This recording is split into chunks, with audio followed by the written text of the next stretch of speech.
Male and female students alike need to look more closely at how their own behaviors and those of their companions give tacit support for sexual violence. They need to be critical of images of sexuality that are portrayed in the movies, on TV, and in social media. And they need to recognize when a person seeks reward for taking power and control over another, and that is just wrong. It'll take time to build a new culture of respect, of caring, and of open communication. It will take a commitment to educate and inspire others to follow this path. And it will take support for those who become victims and penalties for those who victimize others. Thank you, Kylie, and thanks to all of you for being here tonight. My grades dropped. I really couldn't concentrate on school. I was no longer doing crew at the time, so my social circle was very small.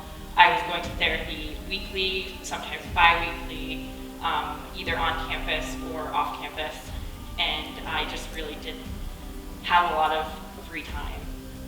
But I did start going to a survivor support group on campus that the Women's Center held, and it was one of the most pivotal things that I did that helped empower me to start and continue the healing process.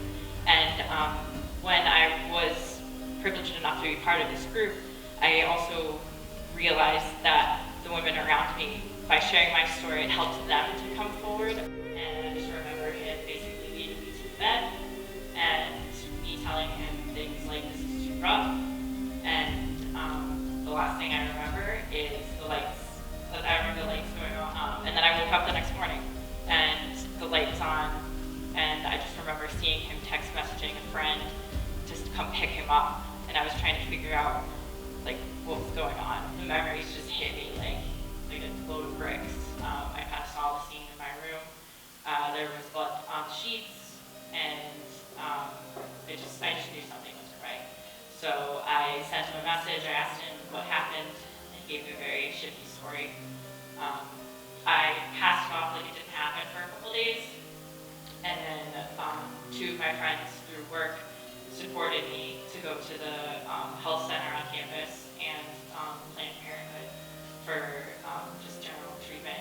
And having their support, the support of the health center women at UConn, was the most pivotal thing that could have happened. It's really a pleasure to be here today and just offer a few words of welcome to members of our community that have come out to hear this presentation and to think about this very important issue.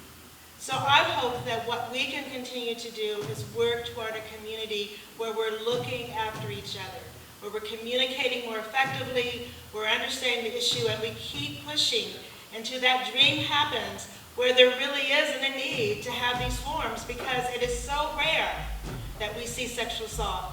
That is one of those things that just happens in a blue moon. But we're not there yet. And so therefore it's so important to continue to have these discussions.